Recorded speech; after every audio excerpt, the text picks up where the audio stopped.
possible. Let me be very, very clear about what I'm about to say. I am in no way advocating violence. Not at all. But I am advocating those individuals who need to be ostracized. There needs to be a barricade surrounding the city of New York. These individuals should not be allowed in it. They should be kicked out the second that they're spotted. And I don't care if it takes a mob with a mob's mentality to get it done. Whatever it takes. The atrocity that is the New York Knicks. I can't even get into what I saw yesterday in Philadelphia. It is halftime. You are playing against a team that's about 5 or 6 games below 500, the 8th seed in the Eastern Conference by accident. They are not a good team. They are below average. They are clearly in rebuilding mode. Ed Stefanski, the general manager, the president of basketball operations of the Philadelphia 76ers, would tell you that himself. And still, they doubled up the New York Knicks in the first half, 72-36. It got to a point where they take it on being up by 50. A walking abomination. A walking embarrassment. A disgrace of the highest order.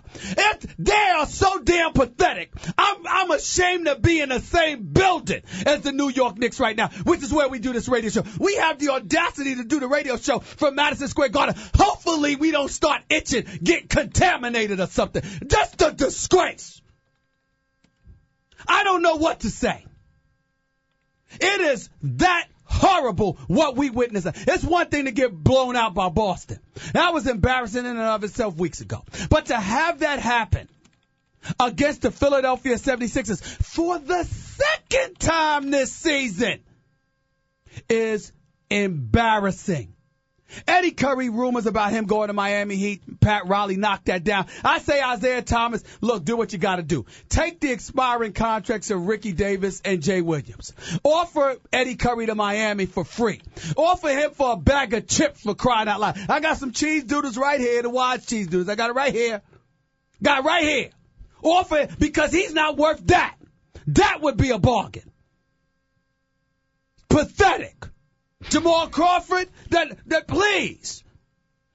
Well, I'm not a Q Richardson. I'm laughing at your agony. Listen, come on, Mike. I'm not talking about a loss here. Yeah. Mike, they were almost down 50 points to the Philadelphia 76ers. How can you sleep at night? See, here's the thing. And I watched that same game to you, and I had a great laugh because what was most funny to me is that I watched that Drek. And then it was like Beauty and the Beast. Then you watch real basketball like in the Beauty and the Conference. Beast followed it with the Suns and the Lakers. And I had to sit through that Knick garbage with the 76ers. 76ers are not even a good team, and they handled the Knicks and beat them by 50 points. But most Knick fans, Stephen, are apathetic. They don't even care anymore. In the start of the season, a loss like that, people would be outraged a little bit. Now it's just like a matter of course. It is a rotten cesspool, a cancerous lesion on what used to be a proud NBA franchise that nobody cares anymore. But that being said, I got to ask you, because Zach Randolph played 19 minutes last night. Mm-hmm. Is there something up? Will he be traded by the end of the day? I can tell you that the New York Knicks are looking into moving him. I can tell you that they're definitely entertaining. They'll listen to anybody right now. Glenn Grunwald has been working the phones. Isaiah Thomas has stepped away from that. He's let Glenn make the phone calls and then brings him the deal, if there's a deal in place that can be had. I mean, that's really the situation right now. But the reality of the situation is that these players are garbage. They're garbage. I have no respect for them whatsoever because, again, I told you, they are they are not this bad talent-wise. They are this bad heart-wise. They are this bad head-wise. When you don't have a head and you don't have a heart, your talent doesn't matter. And that's what happened. See my, program director, Aaron Spielberg, in there. That's a nice shirt, Aaron, with the decent tie for a change. Very good. I'm very proud of you. Very proud of you. I digress. But that's what this situation is. The New York, just give Eddie Curry away. I'd offer Eddie Curry away, and I'd offer him away for a bag of cheese doodles. That's how pathetic he is. I'm done with him.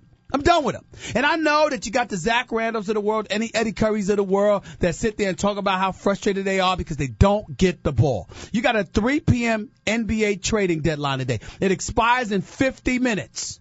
Okay? God bless the New York Knicks. I hope that they're able to make something happen. But this is a disgrace of the highest order. That was so embarrassing yesterday. I'm at ESPN headquarters in the gorgeous Bristol, Connecticut. And I'm sitting up there watching this stuff. And the North Carolina Tar Heels versus the NC State, you understand, Wolfpack was more entertaining. And you're looking at the Knicks and it's just a walking abomination. It is a basketball atrocity of the highest order. And I can't take it anymore. I'm telling you right now, I don't even want to talk to those players. I could be downstairs in Madison Square Garden, I walk right by them. I can't take it. That's how bad. It's like, where's your heart? I mean, I can go and lose by 50. You know what I need to do? Ray, you know what I need to do? Ray, Brian, I need y'all to do something. I need y'all to get Lou Holtz on the phone. Lou Holtz, the former coach of Notre Dame, who's a college football analyst for ESPN, does an extraordinary job, but one of the best things he does for the network is give his pep talk. And when the Knicks got blown out by the Boston Celtics, the next night, Lou Holtz did a pep talk. And he said, you don't need to get paid $19 million to lose by 40 points. We could get any broke AAU player to do that for us. That's what he said. And he talked about giving the pep talk. I'd love to hear what pep talk he could give now. It's disgraceful. They gave up on Larry Brown. They gave up on Isaiah Thomas. I don't want to hear this nonsense about back-to-back nights.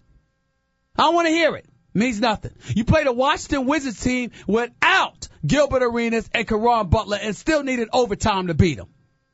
You come out the next night and don't even show up. The fans in Philadelphia, and I said this to Ed Stefanski when I spoke to him last night, I said the fans in Philadelphia should have asked for their money back because they paid to see an NBA game. And that's not what took place inside the Wachovia Center in the city of brotherly love yesterday. It was a disgrace. It was an embarrassment. I don't even think the Knicks deserve a page in the newspaper. I'm serious. It's that bad. 1-800-919-ESPN is the number to call up. That's 1-800-919-3776. Mike, make me laugh. What else is on your mind? You got any baseball on your mind? I mean, you got something else on your mind? I think you just ought to roll in. There's some callers out there that want to talk about this with us, and that's fine. My sense is that most Knicks fans throw up their hands. You don't even see the guys with the T-shirts. You know what I'm going to do? You know what I'm going to do? Saying fire Isaiah. I'll tell you this right now. They can put me online because you can watch the show online. You can put me on the podcast. You can listen to the people on the radio. People on the radio right now, the callers on the line right now. I want you to understand. Don't ask me a damn question. Don't ask me anything. You sound off. I'm going to eat some cheese doodles. That's what I'm going to do right now. I'm going to eat some cheese doodles. I don't care. I got a bag of cheese doodles right here in my hand. Y'all go ahead and y'all sound off. If y'all hear me crunching in the background, this is what I do when I'm stressed. Some people squeeze a ball. Some people go, and they kickboxing or they work out and all this other stuff. I eat cheese doodles. That's what I do when I'm stressed. I'm going to eat my cheese doodles. You guys go ahead and you sound off. I've got absolutely nothing else to say about this. This basketball abomination. I'm just that disgusted. I'm going to eat my cheese doodles. I'm sitting right here listening to you. If you hear me crunching in the background, just keep on talking until I go to the next caller. This is from Bob Sodres, Sodroes, from Los Angeles. He said, hey, Stephen A., Kobe is already married, my man. No need for you to propose. You sound like the Kobe apologist. Apologizing for what? I'm really sick and tired of you ignorant people emailing me. The people, everybody that emails me isn't ignorant, but some of you are. What did I apologize for? Kobe's the man. Kobe's the best player in the game. There's no apology. Okay? Shut up.